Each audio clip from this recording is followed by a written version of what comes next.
हाती का बटन. जे आपण सर्व आतुरतेने वाट बघत आहात ते सन्माननीय आदाबरावजी शास्त्री यांना मी या ठिकाणी आमंत्रित करतो की त्यांनी आपल्या मार्गदर्शनाला सुरुवात करावी. सन्माननीय आदाबरावजी शास्त्री.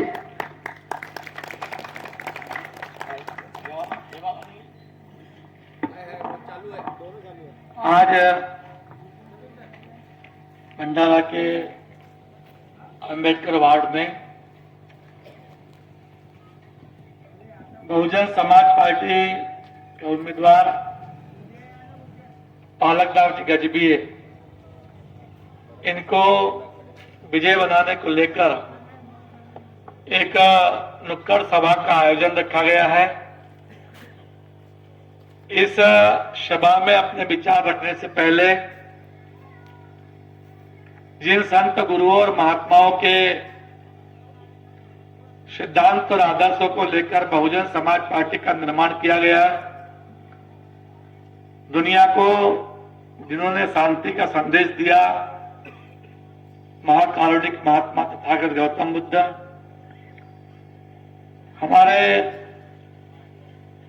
बहुजन समाज को जिन्होंने राजनीतिक सत्ता स्थापित करने के लिए समाज को तैयार किया, संत तुकाराम जी महाराज, संत कबीर साहब, संत जगदाड़े महाराज, सभी हमारे संत,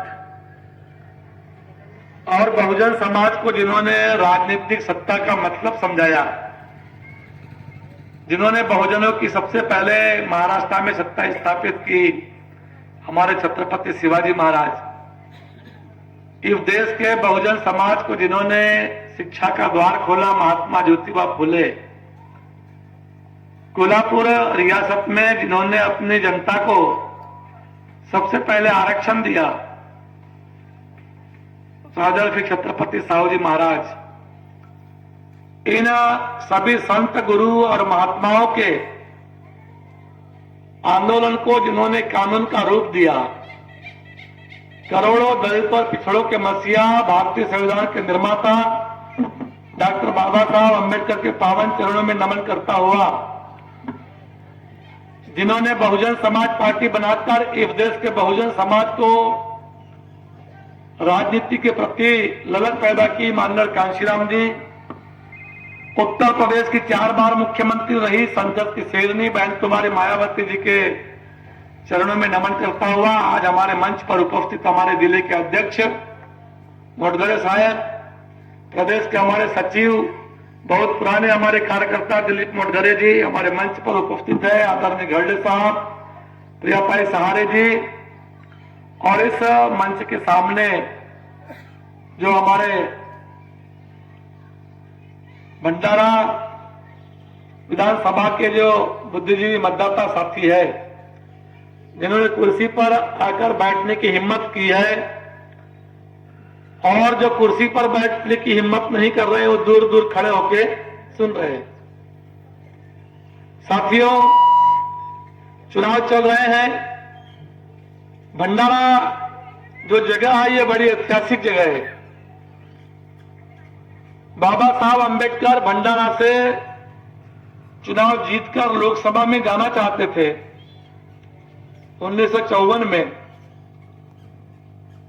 इसलिए जाना चाहते थे कि उन्होंने जो कानून लिखा था, उन्होंने जो कलम लिखी थी कानून भारत के संविधान में, उस संविधान को लागू करवा सके नेहरू जी से. इसलिए वो संसद में जाना चाहते थे.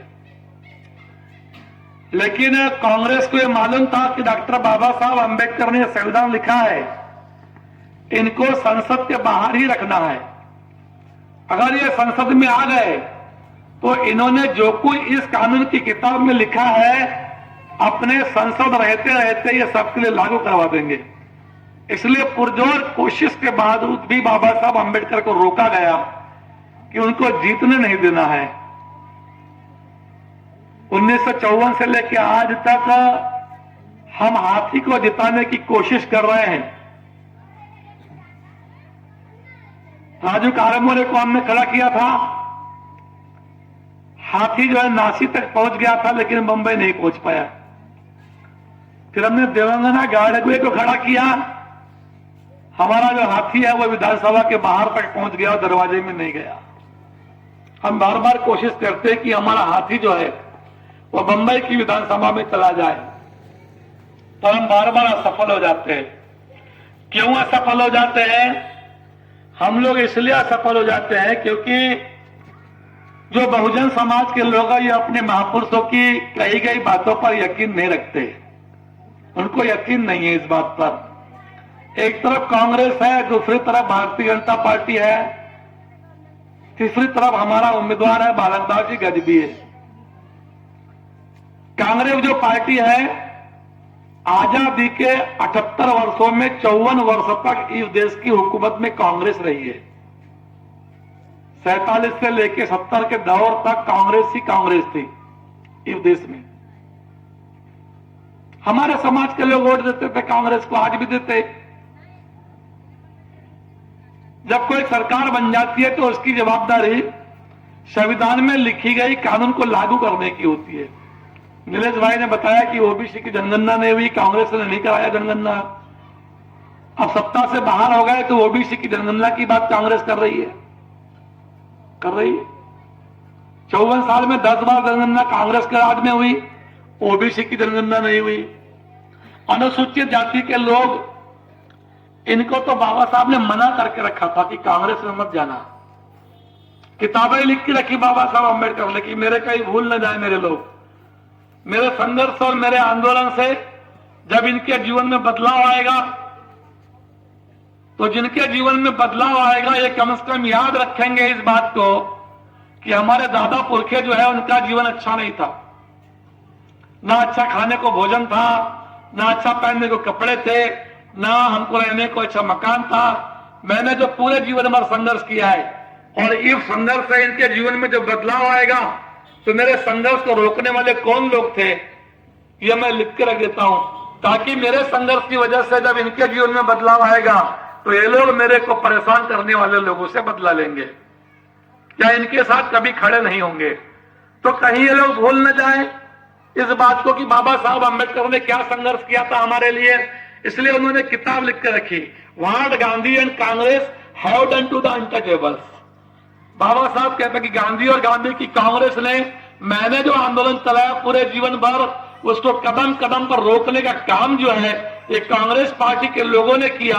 इसलिए मेरे समाज के लोगों, मेरे जीते जी तो क्या, मेरे मरने के बाद भी 25 पैसे का मेंबर कभी इस पार्टी का भी मत बनना। बाबा साहब अम्बेडकर ने लिख बोला समाज को मत बनना तुम, लेकिन हम बाबा साहब को क्रॉस करके, बाबा साहब की चेतावनी को क्रॉस करके हम लोग कांग्रेस में गए कि नहीं गए? अजी 54 साल तक तो गए ही गए। अभी ये लोकसभा में पूरा शेड्यूल कास्ट का मतदाता जो है पूरे देश में कांग्रेस में चला गया। किस लिए चला गया? क्योंकि कांग्रेस ने बताया भाजपा संविधान बदलने वाली है क्यों नहीं है? तो हमको संविधान बचाना है, इसलिए हम कांग्रेस में चले गए। आपको मालूम है 54 साल में कांग्रेस ने कितनी छेड़छाड़ किया भारत के संविधान से। 395 अनुच्छेद है संविधान में, 395 अनुच्छेद है संविधान में। उसमें 99 बार अमेंडमेंट करने का काम, बदलाव करने का काम, संशोधन करने का काम जो है ये कांग्रेस पार्टी ने किया। यानी बाबा साहब अम्बेडकर ने जो जो हमारे हित में लिखा था उसको 99 बार बदलने का काम कांग्रेस ने किया। और जिस कांग्रेस ने 99 बार संविधान के साथ छेड़छाड़ किया वो कांग्रेस कहती है कि हम संविधान को बचाएंगे। बिल्ली कहती है मैं दूध रख रही हूं और कुत्ता कहता है मैं मां की हिफाजत करता हूं। हमने भी मान लिया, पूरे कांग्रेस में चले गए, वोट दे दिया कांग्रेस में। नाना बाबू ये सोच रहे हैं कि कांग्रेस मेरी वजह से जीती है। नाना बाबू ये बोलते हैं कांग्रेस को मैंने जिताया विदर्भ में, वो ये भूल गए कि कांग्रेस को नाना बाबू ने जिताया। कांग्रेस को जिताने वाले शेड्यूल कास्ट के मतदाता है और बिना कुछ बोले वोट दे दिया उनने। दे दिया कि नहीं दिया? बिना कुछ बोले कांग्रेस जीत गई, सत्ता में आ गई। मरी हुई कांग्रेस को हमने जिंदा कर दिया कि नहीं कर दिया? अजी 1 अगस्त को फैसला आ गया कि शेड्यूल कास्ट, शेड्यूल ट्राइब के आरक्षण में क्रिमिनल लगाया जाएगा, वर्गीकरण लगाया जाएगा। तो जिस कांग्रेस को वोट दिया पूरे देश के 80 के लोगों ने भर भर के, तो कांग्रेस ने कोई जवाब देना था उसके बारे में कि गलत हुआ सुप्रीम कोर्ट का निर्णय? एक भी जवाब किसी का नहीं आया। 21 अगस्त को पूरे देश भर में प्रोटेस्ट हुआ, न पूरे देश में प्रोटेस्ट हुआ 21 अगस्त को, तो एक भी कांग्रेस का नेता तुम्हारे मंच पर नहीं आया। आया क्या? अरे नहीं आया। उल्टा कर्नाटक में और तेलंगाना में इन्होंने जहां कांग्रेस की सरकार थी वहां पर वर्गीकरण को लागू कर दिया। कांग्रेस हमारे खिलाफ है, भाजपा तो हमारे खिलाफ है ही। तो उनको तो कानून चलता ही नहीं, क्योंकि समता, स्वतंत्रता, बंधुत्व और न्याय ये जो कानून में लिखा है, मनवाद इसके खिलाफ है। वो चाहते हैं कि देश में विषमता होना, गैर बराबरी होना, भुखमरी होना, कोई किसी को भाई नहीं माने, कोई किसी से प्रेम न करे। ये ऐसी विचारधारा भारतीय जनता पार्टी की है। तो ये दोनों पार्टियां जो है इनकी आपस में तालमेल है कि कुछ दिन तुम राज करो, कुछ दिन हम राज करेंगे, है कि नहीं भाई? हाँ, कुछ दिन तुम राज करो, कुछ दिन हम राज करेंगे, पर इस उद्देश्य में बहुजन समाज को राजा बनने देना नहीं है। ऐसी दोनों पार्टियों की प्लानिंग है। और कांशीराम जी ने कहा कि हमें राज करना है, इसके लिए बाबा साहब ने हमको वोट का अधिकार दिया है।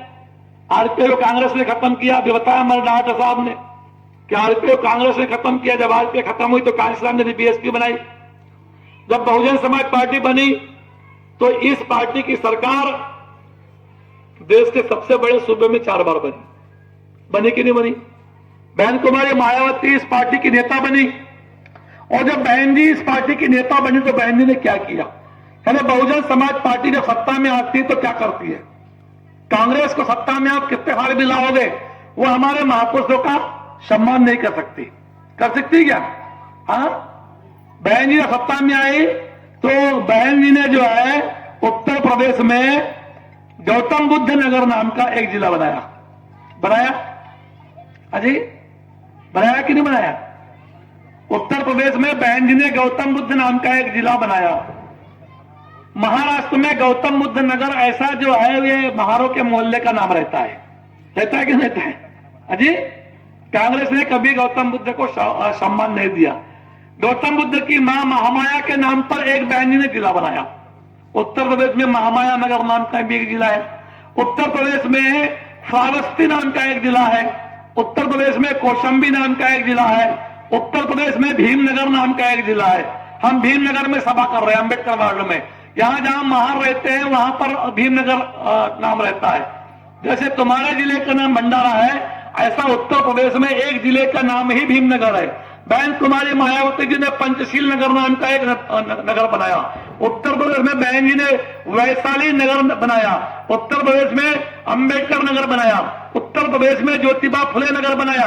उत्तर प्रदेश में साहू नगर नाम का एक जिला बनाया। उत्तर प्रदेश में संत कबीर नाम का एक जिला बनाया। उत्तर प्रदेश में बहन कुमारी मायावती जी ने संत रैदास नाम का जिला बनाया। ये बहुजन समाज पार्टी जब आई सत्ता में तो बहुजन समाज पार्टी के जो महापुरुष है बहुजन समाज के, आप कांग्रेस को जरूर वोट देते हो, लेकिन कांग्रेस ने कभी भी हमारे महापुरुषों को सम्मानित नहीं किया। क्या? बहन कुमारी मायावती जी ने पूरे बहुजन समाज पार्टी के महापुरुषों को सम्मान किया। उन्होंने 6000 करोड़ रुपए की लागत से दिल्ली के पास नोएडा में एक यूनिवर्सिटी बनाई जिसका नाम है गौतम बुद्ध यूनिवर्सिटी। है कि नहीं है? अजी है कि नहीं है? है ना, अभी भी है। ध्रुव जाके देखो दिल्ली के पास नोएडा में, उसकी लागत है 6000 करोड़ रुपए। वहां पर एक बुद्धा सर्किट बनाया नोएडा में। बुद्धा सर्किट का मतलब जैसे खेल का मैदान होता है ना, ग्राउंड, हॉकी का मैदान, ऐसा कार की रेस के लिए एक मैदान बनाया। कार की रेस के लिए एक मैदान बनाया, उसका नाम है बुद्धा सर्किट। वहां पर पूरे दुनिया के कार रेसलर आए हुए थे। तो दुनिया का सबसे बड़ा जो कार रेसलर था उसका नाम है माइकल शुमाकर। जब वो आया वहां पर, उसने जब रेस जीत के ले गया तो उसने अपने बयान में कहा कि मैंने पूरे दुनिया में कार रेस के लिए मैं खेलने गया हूं, पर भारत में जो मायावती जी ने ये जो रेसलर हमारे लिए बनाया है, जो स्थान बनाया बुद्धा सर्किट, ऐसा रेसलर पूरी दुनिया में भी नहीं है। ये काम करके दिया मायावती जी ने बहुजन समाज के लिए, बहुजन समाज के महापुरुषों के लिए ये काम करके दिया। लेकिन हम उस कांग्रेस और बीजेपी को वोट देते हैं जिसने कभी भी हमारे महापुरुषों का सम्मान नहीं किया, है कि नहीं है? महापुरुषों का सम्मान भी नहीं किया और हमारे लिए जो बाबा साहब अंबेडकर ने भारत के संविधान में कानून लिखा था वो कानून भी हमारे समाज के लागू नहीं किया। दोनों काम नहीं किए, ना हमारे समाज के महापुरुषों को सम्मान किया, ना हमारे लिखे गए कानून को लागू किया। फिर भी हम उन पार्टियों को वोट देते हैं। देते कि नहीं देते? अजय देते कि नहीं देते? मैंने अभी एक निर्दलीय उम्मीदवार है कोई प्रेम सागर गंभीर, उसका पर्चा पढ़ा। वो कहता है कि मैंने जीवन के 35 साल कांग्रेस में बिताए पर कांग्रेस ने मेरे को धोखा दिया। अरे भाई, बाबा साहब की चेतावनी को जो आदमी नहीं मानेगा धोखा ही खाएगा ना। भाई, महापुरुष ने चेतावनी दी थी कि बेटा कांग्रेस में जाना मत, 25 पैसे का मेंबर में मत बनना। तो बाबा साहब की चेतावनी को क्रॉस करके तुम जिंदगी भर झक मारते रहे, है कि नहीं? 35 साल तुमने गुलामी की, अब तुमको समझ में आया कि कांग्रेस हमारी पार्टी नहीं है। अजी, तो मैं आपसे यही कहना चाहता हूं कि एक तरफ कांग्रेस है, एक तरफ भारतीय जनता पार्टी है, उनके ग्रुप बने हुए हैं, और दूसरी तरफ बहुजन समाज पार्टी है। बाकी बहुत से छोटे छोटे दल खड़े होंगे, कुछ लोग उधर भी हैं। तो उनसे कह देना चाहता हूं कि जो पेड़ फल दे चुका है उसको खाद पानी डालने में फायदा है, नया पेड़ लगाने में कोई फायदा नहीं है। क्यों भाई? नया पेड़ कब लगाओगे, कब खाद पानी डालोगे, कब बड़ा होगा, कब फल देगा? लेकिन कांशीराम जी ने जो पेड़ लगाया था, ये पेड़ इस दिन से फल दे चुका है। दे चुका है कि नहीं है? तो जो पेड़ फल दे चुका है उसको ही खाद पानी डालना चाहिए, इसी में बुद्धिमत्ता है? तो भंडारा के जो बुद्धिस्ट लोग हैं वो तो काफी विद्वान लोग हैं, उनको ज्यादा समझाने की जरूरत नहीं है कि छोटे छोटे बहुत सारे पेड़ आप जो लगा रहे हो, जो छोटे छोटे बहुत सारे पेड़ जो आप लगा रहे हो और ये छोटे छोटे पेड़ लगाने की कोशिश कर रहे हो, अरे तुम्हारा पेड़ बड़ा कब होगा और फल कब देगा? तब तक तो तुम भी मर जाओगे, तुम्हारी पीढ़ियां भी मर जाएगी। इसलिए सब यहां आ जाओ। ये बड़ा पेड़ है, एक बार फल दे चुका है, 4 बार ये पेड़ फल दे चुका है। हो सकता है किसी वजह से एक बार फल नहीं आए, है कि नहीं? लेकिन अपने इसमें आपने पानी खाद ठीक से डाल दिया तो इस बार फल आ सकता है। और मैं आपसे कह देना चाहता हूं कि महाराष्ट्र में इस बार सरकार किसी की भी पार्टी की नहीं बनने वाली है। मुरदले साहब, कांग्रेस वाले दावे से नहीं कह सकते कि हमारी सरकार बनेगी, भाजपा वाले दावे से नहीं कह सकते हमारी सरकार बनेगी। वो क्यों नहीं कह सकते? क्योंकि अकेले दम पर कोई भी नहीं लड़ने वाला है, कोई भी नहीं लड़ रहा है। ना भारतीय जनता पार्टी अकेली लड़ रही है, ना कांग्रेस पार्टी अकेली लड़ रही है, ना शिवसेना अकेली लड़ रही है, और ना गाड़ी वाले अकेले लड़ रहे हैं। गाड़ी वाले 2-2 है, शिवसेना वाले 2-2 है अजय, और एक पार्टी के 2-2 टुकड़े करके दोनों तरफ हो गए। यानी जैसा कोई 4 लोग मिलकर ग्रुप बनाते हैं ना, लिमिटेड कंपनी, वैसा इन्होंने लिमिटेड कंपनी बना के रखी है। एक ने नाम दिया महाविकास अघाड़ी और एक ने नाम क्या दिया है? महायुति। और ये चुनाव होने के 23 तारीख के बाद कौन किधर भाग जाएगा इसकी भी कोई गारंटी नहीं है। अजय, है गारंटी? गाड़ी वाला किधर भगेगा? वो तुतारी में भी भग सकता है, हाँ? और तुतारी वाला किधर भगेगा ऐसी कोई गारंटी नहीं है। ऐसी परिस्थिति में भंडारा के बुद्धिमान लोगों ने अगर हमारे बालक दास जी गजबी को जिता दिया, तो मैं कहना चाहता हूं दोस्तों कि जब किसी की सरकार नहीं बनेगी और बालक दास गजबी जीत गया, तो बालक दास गजबी मुख्यमंत्री बन सकता है कि नहीं बन सकता? आपको लगता होगा शास्त्री जी मुख्यमंत्री बना रहे बालक दास गजबी को, पर इस देश में ऐसी घटना हो चुकी है। झारखंड में एक लड़का मधु कोड़ा नाम का निर्दलीय खड़ा हुआ और निर्दलीय चुनाव जीत गया। वहां पर भाजपा की भी सरकार नहीं बन रही थी, कांग्रेस की भी नहीं बन रही थी, और झारखंड मुक्ति मोर्चा की भी सरकार नहीं बन रही थी। बन रही थी क्या? मधु कोड़ा ने कहा भैया मैं किसी को समर्थन देता नहीं, जो मेरे को मुख्यमंत्री बनाएगा मैं उसके साथ खड़ा हूं। अजी, एक निर्दलीय मधु कोड़ा को मुख्यमंत्री बनाना पड़ा था और वो पूरे 5 साल मधु कोड़ा मुख्यमंत्री रहा। तो मैं कहना चाहता हूं भंडारा के लोगों, आप हमारे बालक दास गजभिये को दिखा दो, बालक दास गजभिये को मुख्यमंत्री बनाना इनकी मजबूरी हो जाएगी। और इस बार अगर बालक दास गजभिये मुख्यमंत्री नहीं भी बना और अगर आप लोगों ने हाथी जिता दिया भंडारा से, तो इस बार तो नहीं कह सकता, लेकिन अगले बार की सरकार जो है महाराष्ट्र में बहुजन समाज पार्टी की सरकार बनेगी। क्योंकि जब भंडारा से हाथी जीत सकता है तो तुमसर वाला सोचेगा कि हाथी जब भंडारा में जीत सकता है तो तुमसर में भी जीत सकता है। साकोली का आदमी सोचेगा कि जब भंडारा से हाथी जीत सकता है तो साकोली से भी जीत सकता है, फिर मोरगांव अजमेर भी जीत सकता है। अभी आप वोट क्यों नहीं देते? अभी आप हाथी को वोट इसलिए नहीं देते क्योंकि आपको कांग्रेस वाले संगा देते आके, अबे तुमच्या हाथी काय जीतते का? क्यों भाई मोड़गरे साहब, कांग्रेस वाले क्या समझाते हैं हमारे हाथी वाले को? अबे तुमच्या हाथी काय जीतते का? बोले अब जीता ही नहीं 54 से लेके आज तक।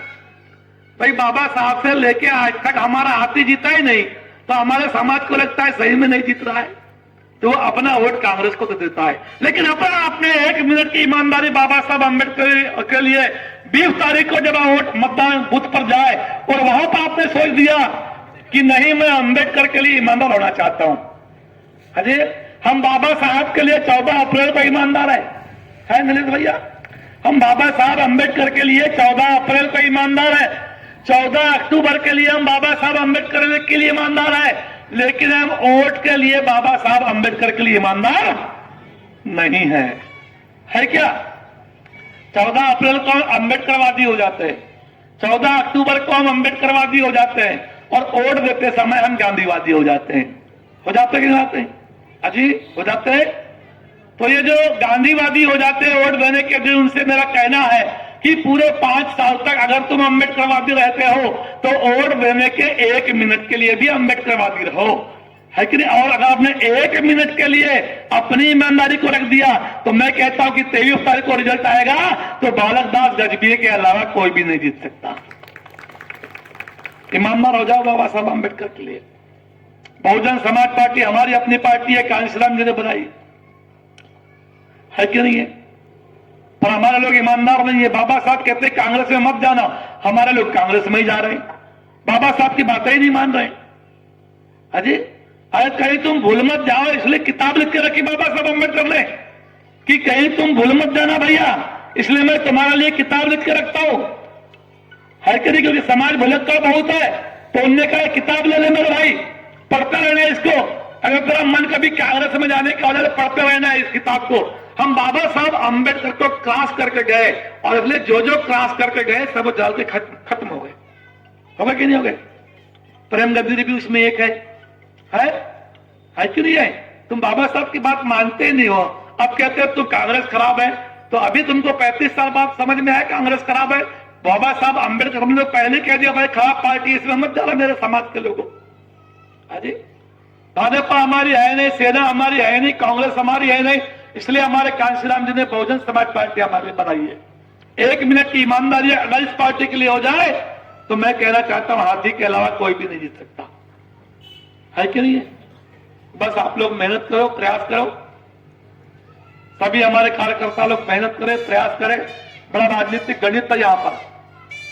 भाजपा ने एक बागी उम्मीदवार खड़ा किया है, कांग्रेस का भी एक बागी उम्मीदवार है कि नहीं है? सबके बागी है, लेकिन बहुजन समाज का कोई बागी नहीं है। और जब बहुजन समाज का कोई बागी उम्मीदवार नहीं है तो हमारे जीतने की चांसेस ज्यादा है कि नहीं? बस हमारे कार्यकर्ताओं ने 2-3-4 दिन मेहनत करनी है, समाज को समझाना है कि छोटे छोटे कुकुरमुत्ते जो उग गए हैं, ये कुकुरमुत्ते को पानी मत डालो, इनसे कुछ होने वाला नहीं है। ये जो पेड़ जो फल दे चुका है, इसको फिर से एक बार खाद पानी रसद डालो, ये पेड़ फिर से फल दे सकता है। ये समझाने की समाज को जरूरत है, ये समझाने की समाज को जरूरत है। अब हम कितना समझा पाते हैं ये हमारे ऊपर है कि नहीं है? हाथी के लिए भंडारा के लोग कोई नए नहीं है। 2004 में बड़ा तूफान आ गया था, बड़ा भाव हाथी का पता है कि नहीं आपको? अजी 2004 में हाथी का बड़ा तूफान आ गया था पूरे भंडारा जिले में, है ना? उस तूफान को हमारे कुछ नेताओं ने रोकने का काम किया। अगर रोका नहीं गया होता घरडे जी, तो मैं कहता हूं कि आज भंडारा और गोंदिया जिले में बहुजन समाज पार्टी के कब के लोग विधायक बन जाते। गलती हमारी भी है उसमें। हर बार जनता ही गलत नहीं होती, हर बार जनता ही गलत नहीं होती, नेता भी गलत होते कि नहीं होते? हम जो दुष्परिणाम भुगत रहे हैं इस भंडारा गोंदिया जिले में, ये नेताओं की गलती का दुष्परिणाम भुगत रहे हैं। मुठभर साहब है कि नहीं? सही सही बोल रहा हूं, मैं अनुभव की बात बोल रहा हूं। नेताओं की गलती का दुष्परिणाम भुगत रहे हैं। जनता हमारे साथ खड़ी हो गई थी कि कोई बात नहीं, राजनीति में सब ये दौर चलते रहता है, राजनीति का चरित्र है, कोई बात नहीं, देरा है दुरुस्त है। लेकिन एक मौका फिर हमारे पास है अभी, हाथी को जिता दो भंडारा से, और भंडारा का हाथी जीत गया तो पूरे देश में कोहराम मच जाएगा।